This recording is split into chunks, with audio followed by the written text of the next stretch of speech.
haven't you seen this? Welcome to Why Haven't You Seen This, a new movie podcast by me, Emily Barton. It's a podcast for film lovers to discover new hidden gems and underrated movies that might have fallen through the cracks. So I'm hoping that people who check out this podcast will learn something new, will discover a new movie. We'll be talking about why we love it, basically, and why you haven't have seen it, and hopefully we'll introduce you to some great new films. So we're going to start off. I'm being joined by Aoife Barry. Hello.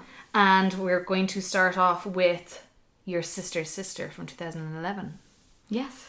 And this is not a brand new film. And I chose it because it is one of my favourite under the radar little independent movies. So just giving you a really quick background to the film, if you kind of brand new to you, or you're kind of thinking Your Sister's Sister, never even heard of it, what are you talking about?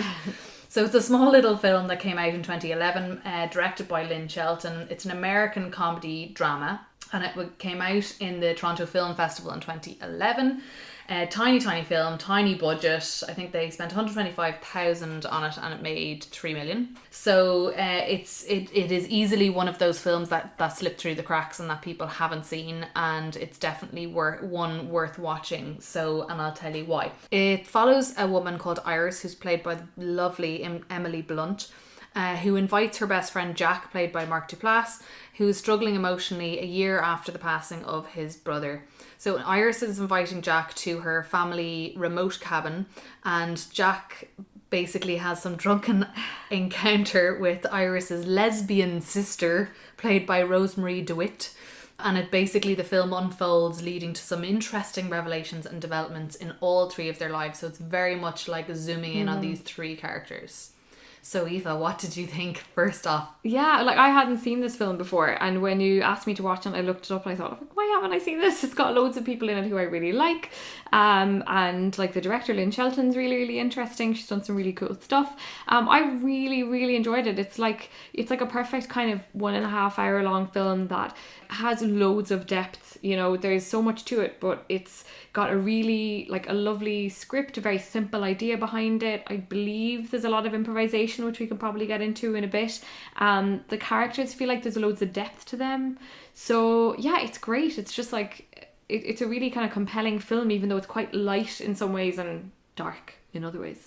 I know, I love that about it. It's a real kind of deep dive into these three characters. It's not bells and whistles, and it doesn't need to, and it's kind of simplicity done really well.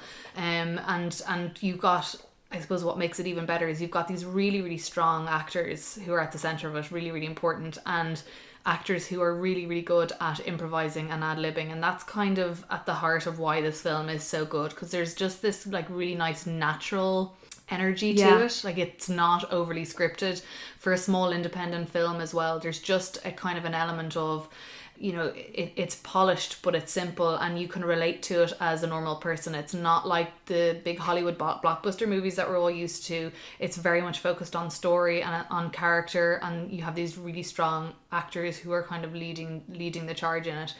And I love that Mark Duplass. I'm a big fan of Mark Duplass. He's amazing, yeah. He's so cool. Yeah. I actually first discovered him. This was the first thing I saw him in. Yeah. But then he went on to do The League. Yeah. Or should I say, I actually, haven't seen. That's a TV series. It's a TV series. Yeah. It's on Netflix, or it was on Netflix the last time I checked. The whole 6 seasons. Actually, he was doing The League before this film came out. I think The League started in 2009, and it's just so much fun. It's about a group of friends who have this fantasy football league with very distinct characters in it, and his wife is also one of the characters in that, his wife in real life, and it's just I love it so much, and I love his style, I love his dry wit, and so when I had seen this and then I watched The League, and then I started discovering all the other stuff that he's doing and has done, and his brother is also a director, Jay Duplass, who's really cool. So he's done a load of really cool stuff, and he just has a very distinct kind of a personality and a style. I think another film he did there recently, Safety Not Guaranteed. Did you see that one? Oh no, actually I've seen half of that film. It's on my Netflix list of you must continue watching this for whatever reason I wasn't able to. And he's like a much more he's again a weird character. He likes playing weird characters, but he's even weirder than he is in some other films, although he's very weird in the film Creep. And yeah, I must go back and watch that. It's got Aubrey Plaza in it as well, from Parks and Recreation. I think I was a bit nervous about watching because I'm not a massive fan of Aubrey. Is it Audrey or Audrey? Aubrey, Craig, I was right.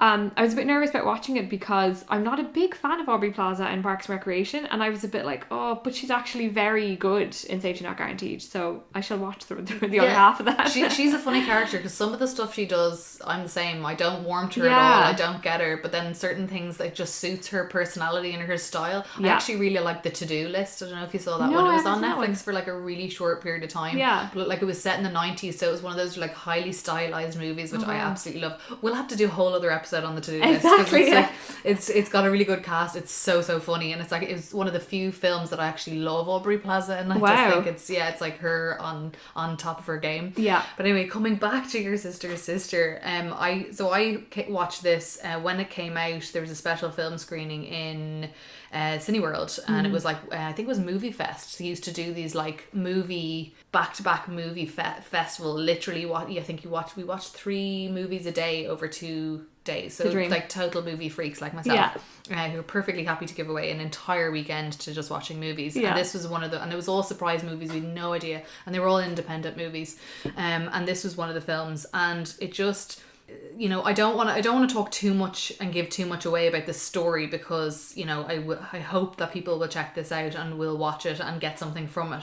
But what's really, really nice about it is the simplicity of it. So it's these 3 characters in a cabin in the woods, albeit not necessarily cute. Not in a like horrifying way, unlike usual. Yeah, and it's, you know, the nature around them kind of plays a little bit of a part. There's definitely like an isolation that's going on for all of them. They're all going through this period of transition. As I say, Jack, who Mark Duplass plays, his brother died a year previous, and the film opens with a memorial kind of get together of the brother's friends, and you can tell that his character is still struggling along with that and trying to figure things out, and seems to be very much out of society. Like he's not working at the moment, you know, he rides a bike, he doesn't drive a car, you know, he seems to be a bit down and out as well on top of everything else. And Emily Blunt, who plays Iris, went out with his brother, so that's how they're friends, and now they're really close, they're best friends. And Iris is really concerned about Jack, and so she recommends he go to stay in her father's cabin for a couple of days, just to try to, as she says, just to be. Don't do anything. Don't just do nothing. There's no TV. There's no internet. Nothing. It's just peace and quiet. So he kind of reluctantly agrees to go out. And little beknownst to him, he bumps into her sister, who happens to be out there getting over a breakup, and she's played by Rosemarie Dewitt, who I just think is a really interesting actress. Yeah, she's a solid actress. Like, she was in La La Land. I think that was one of the last things I saw her in, and which felt like a really big film for her. You kind of forget she's always tipping away in good films, but I wonder, has she like actually been able to, like, should she be bigger than she is? And that, like, I feel like if you go to a lot of films, you kind of will have seen her, but she's not at like the stratospheric high level of Hollywood or whatever, but she's like such a quality actress. Yeah, I feel like though she's got a very specific style, which is kind of understated, and I don't know that there's necessarily lots of big meaty roles for her. Yeah. I mean, I think it's people like Lynn Shelton and Mark Duplass, and their kind of ilk of writers that, you know, her style suits. I'm not entirely sure actually if she does much writing herself. When I was doing some research, I could only kind of find stuff that she's acted in. She was in The Odd Life of Timothy Green as well, and Rachel Getting Married. Yes, yeah, which is one of her bigger ones. Like, one of her bigger ones, and that's like, it definitely seems to be her style. But I like that. I would expect to have seen her in a little bit more. Yeah, like she hasn't done a huge amount of big roles, but she's a really good. She's an actress with substance, which totally. I quite like, and really unique. Because when I saw this, the only actor I knew was Emily Blunt. I hadn't seen Mark Duplass before. I actually hadn't seen Rosemarie Dewitt in anything. And for a lot of people that can be off-putting. I mean, big movies are, you know, they use their actors to get people into the cinemas and into the screens. And for a lot of people, it's sort of who's in it. That depends on whether they watch it. And so Emily Blunt was the only one. Now, when I went to see this, it was a surprise screening, so it didn't really matter from my point of view. But the fact that it was the story is focused on these three characters, and like me, you have a really short attention span. Like everybody these days. Yeah, you're like checking your Twitter account in the middle of it, like get on with the story already. Whereas this, it doesn't. You're immediately, like, within the first 15 minutes of the film, you're in it, and all of a sudden stuff's going down. Things are happening. Yeah, and I thought, like, at the very start, like, the opening scene is, like you were saying, where they're talking about Tom, the brother who passed away, and I felt like that was the scene that had the most independent movie feel about it. Like, you know, you could tell that, like, all the people sitting around were, like, friends of the director or friends of the actors, and it was a nice feel, but I was like, where is it going to go from here, you know? And I thought that, like you said, like, they developed the characters really, really well, and the key, I think, for me that made it so enjoyable was that the sisterly relationship, it really felt like they were having conversations and talking to each other and dealing with each other how I would talk to my sisters, in that, like, you love them 1 second and you could be at each other's throats in the second after, and then back to loving each other, and no matter what happens, no matter how kind of, you know, you might get at each other for whatever stupid reason, like, the sisterly love is there. And I thought that is really hard, like, that kind of chemistry is kind of hard for actors sometimes to get, because the familial love is kind of different to, like, romantic love or whatever, you know.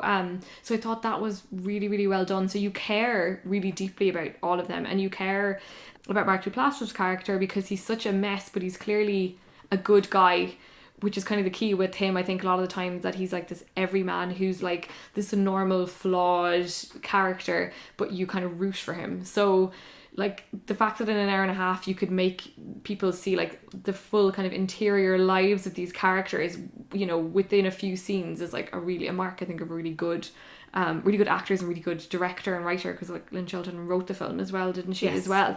And were you saying to me before we started recording, like, that a lot of it is improvised, or how do they kind of work the improv within the scenes? Like, do we know what percentage of their scenes or whatever were improv? No, I mean, all of the research was saying that it's mostly improvised. Yeah. Like, they had a general script. I mean, the whole film was shot in 12 days. Rachel Weisz was actually supposed to play Rosemarie DeWitt's character, the sister Hannah, the lesbian sister Hannah, but she had to pull out 3 days beforehand. Wow. So Rosemary was kind of, I think Rosemary's and Lynn were like buddies, and she was pulled in to do it with very, very short notice. So, like, that, I think they kind of had sort of the basic storyline, but a lot of it would ad-libbed. Mark Duplass would be very comfortable within that anyway. It's kind of a little bit of that sort of commedia dell'arte style of, like, this is the general gist of what's happening, but, like, just be natural. And I think, to your point, like, you feel very quickly the connection between the two sisters is so natural and so normal, and, like, I can relate to my relationship with my own sister, and, you know, that thing that, you know, where she sort of in the middle of the night she kind of jumps into the bed next to her and is asking for counsel, and just even the way that they react and respond together is so natural. Like, it does just feel like you're sitting at the table when they're sitting around the table. You feel like you're sitting there and you're just there's a normal conversation, but the story is constantly moving along. And I thought there was absolute gems where, you know, a certain situation has happened, which I'm not going to give away. Spoiler alert. Certain situations happened, and when there's conversation around it and Iris isn't aware of what's going on, there's, like, these cuts to Mark Duplass's character and just the facial expressions in between. Like, the timing of the shots is just so bang on, and it just keeps it moving and keeps the pace going, which I think with some independent movies sometimes it drops and it kind of loses focus. Whereas this kind of just keeps the pace all the time. It keeps the story moving forward, but just in, like, a really interesting way that, you know, you feel like you're relating to the characters and you want to know how this is all going to work out and unfold. Yeah, and I think, like, you know, if you're improvising, whether it's kind of comedic kind of improv or otherwise, like, they have to do this job where everything they talk about provides more of an insight into the character and helps move the plot along a little bit. And, like, I mean, I'm not an actor, I can only imagine that's really difficult, but they totally do that. Like, you can tell that conversation you're saying where they're all sitting around the kitchen table, you can kind of tell it's improv because it's such a natural reactions, and it feels like they're telling you, like, this is what my character is like, and here's a little insight into how she grew up, and here's an insight into this kind of thing.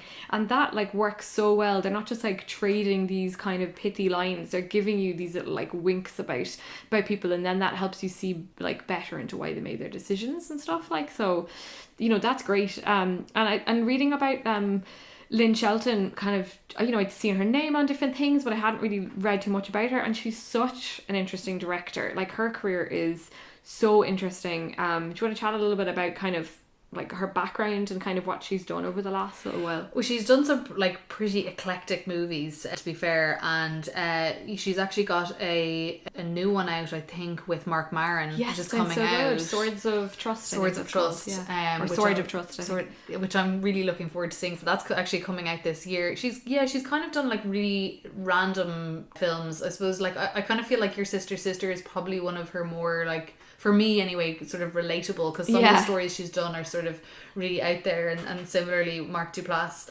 some of his movies, like we mentioned Creep, and what was the other one, Safety Not Guaranteed, and Creep was, they made a second Creep. Yeah, and I think there's a third one coming out. Stop. Yeah, which is just bizarre, but a lot of life in that character. But I mean, I suppose Lynn, I can't speak in massive detail to Lynn's kind of history, and but she has, like, she's worked with Mark Duplass before, so she did a film called Hump Day with Mark Duplass back in 2009, and then she went on to work with Rosemarie Dewitt in 2013, a film called Touchy Feely. I'm going to admit right now I haven't seen them. Yeah. They're on my list. Hump Day sounds, I remember when that came out, I haven't seen it, but I remember, reading about it and thinking, this sounds like, Hump Day sounds like a really bizarre film, but kind of interesting, right? It's about what, two friends. The two friends who, they have a bet about making a porno between two heterosexual friends. Yeah, two guys. And so they just they have a bet that they have to go through this, and it's sort of, it unfolds this back and forth between who's this big spoon, who's a little spoon, like, or big fork and little fork, something like that. Like, they're all very they improv loads of it, and it's like, and it sounds like for the time it came out, quite a, like, I don't know, quite a far ahead of its time kind of film. Like, she's exploring men and sexuality and masculinity and all this sort of stuff in, like, but through a comedic lens. So it sounds fascinating. And I read a couple of interviews with her, and she's really interesting in that, I think it was that she saw Claire Denis talking about when she started her directing career, and she directed her first feature film at 40, and I think Lynn Shelton was like in her 30s at the time, and thought, oh well, I still have time to do like my first feature film. But she's someone who's done loads of TV, and that because she's done a lot of TV and directed a lot of TV episodes, I think at the start she was saying she did it to make money so that she could make her films, and then she realised the more TV she directed, the better she was at directing her films. And I thought that was a really cool way to look at it, that like she kind of went from going, I'm going to do this to get a job, to, oh yeah, hang on, my films are really good when I actually apply myself to the TV shows that I work on. Yeah, because she's directed some like pretty cool TV shows. Did she direct some of Mad Men? Yeah, I think she did one episode of Mad Men, and she did stuff like Fresh Off the Boat, Master of None, Maron, which is presumably where she met Mark Maron. Yes. So like, she's done a lot of really big shows. So I suppose you must learn a huge amount about how to like compress all of this drama and stuff into like 90, not even 90 minutes, 60 minutes or whatever, or 30 minutes if you're doing TV. Yeah, and she does it really, really effectively, and that's something that there's two really big fundamental things that I absolutely love in filmmaking, and you see it with Lynn and in this film. I suppose the two is the improvisation piece. The one is the improvisation piece. So some of the best scenes in film history were improvised, and like, I'd be watching a lot of Jack Nicholson movies. Amazing. And One Flew Over the Cuckoo's Nest is probably one of my all-time favorite movies, and so many, they're like really amazing shots in that were improvised. Like the scene where he's being brought in and he kisses the other guard. He was supposed to kiss one guard and he kissed the other, and the other guard was caught off guard and nearly decked him. Oh my god! But like, he did a lot of that kind of stuff. Yeah. And so for me, actually allowing actors to have the freedom to just play with it, especially when they're actors that they kind of know what they're doing, and like that, Mark Duplass is really, really good at that, and it comes natural to him. Mm-hmm. That is probably why I think this film is as good as it is, because of that kind of freedom to improvise. I think if it was very stuck to script, it probably would have been a bit, maybe it might have fallen flat a little bit, maybe not, wouldn't have connected to it. It could have been a bit, I think, a film like this has the potential to be cliched, and the potential to be like a romantic comedy, or like a dramatic romantic comedy, and be a bit cliched, but they totally avoid all the cliche by doing what you're saying there, by being more naturalistic, by having the kind of conversations real people in real life have, rather than the conversations people have in rom-coms or whatever, you know? Yeah, exactly. I absolutely love it. So improvisation, I think, is a big thing for me, and it's something it's a theme that I've noticed as I've been watching movies, and then like especially movies that I love, and I'm reading up about them, and I'm like, the things that like those kind of moments in films that like just jump out at you, and you just think that's genius. There's no way that was in the screenplay, you know. It's just, I just find that really, really cool. And I suppose the other thing then is like using the same, like movie directors and writers who use the same friends or you know, the same kind of entourage of actors where there's a really strong relationship. Like obviously the most obvious top level one is like Martin Scorsese and Leonardo DiCaprio and Robert De Niro and that kind of stuff, but I think like it's very evident when you have a director who's working with the same posse, and there might be for multiple reasons why they're doing that, but generally speaking you do, I think, get a much better product out of them because they have it. There's clearly a really strong connection, there's a meeting of minds, and I think when you don't have as much conflict, then I don't know, I think maybe it's conducive to creating something really, really great. And if you kind of keep collaborating with the same people, and they all seem to have like a really similar style. Yeah, and they know how to get the best out of each other. So if you are Lynn Shelton and you've worked at Mark Duplass before, you know exactly like when he's at his best, and you know how to challenge him, or you know when to let him go and kind of do his thing. Because like he does strike me as the kind of actor who like he'll just kind of go wherever he wants to go with things, and maybe kind of push his co-stars a little bit. I kind of got the feeling from some of the reactions he was getting from Emily Blunt when she was laughing at things he said, it was really genuine, like she did not know what was going to come out of his mouth. And I think like a good director knows, I suppose, when they worked with somebody a lot, that they can do that.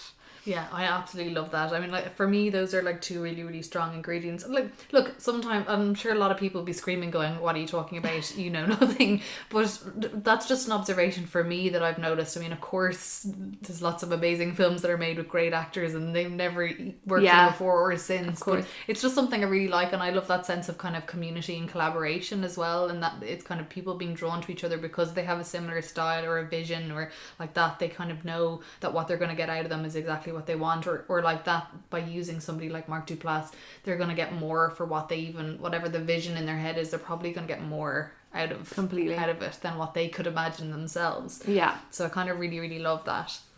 So yeah, I mean, look, this for me is one of those absolute gems of an independent film. So I really hope people will go and check it out. I mean, these films are relatively easy to obtain online. Yeah, like, well, I bought mine on iTunes. Yes, all legally streamed. Yeah, it's like €2.99 if you want to buy it and watch it on YouTube. And I think that's the joy as well, like you're saying, of those indie films, that like they're very easy to access. If they're, you know, if you can buy it on iTunes or whatever, you know, okay, the money, probably 99% of it's probably going to YouTube or whatever, but you're hoping a few quid goes to somebody behind it, and it just makes, like, you know, independent film accessible to you, so you're not just watching whatever is kind of coming out in the cinema. Particularly films like this, they might like be at TIFF or something, but they might never really have come to the cinema in Ireland, or they might have only screened at a festival or something. So I like, and also all the examples, the kind of other suggested films that come up on the side, gives you more stuff that you want to watch as well. So yeah, which I absolutely love that. Yeah. So it is one of those things of, if you watch this and you like it, there will be other suggested movies. Yeah. But you don't have to even go that far, because I'm going to lash loads out through this podcast of loads of really great movies worth watching. So I hope that this has inspired people to go out and check out Your Sister's Sister. It is so good. It's a really nice one. My boyfriend and I watched it on a Sunday evening. Perfect. Monday blues. It perked me up and it sent me to bed in good form, and it's just a really nice cozy one to watch. So hopefully people will check it out, and Aoife, hopefully you will join me again to talk more movies. Absolutely, my pleasure. This was a really good one to start off with as well, so it kind of made me appreciate all the people involved even more. So I think that's always a really good sign. It was great, really great film. Why, oh why haven't you seen this? Why, oh why haven't you seen this? Why, oh why haven't you seen this? Why, oh why haven't you seen this?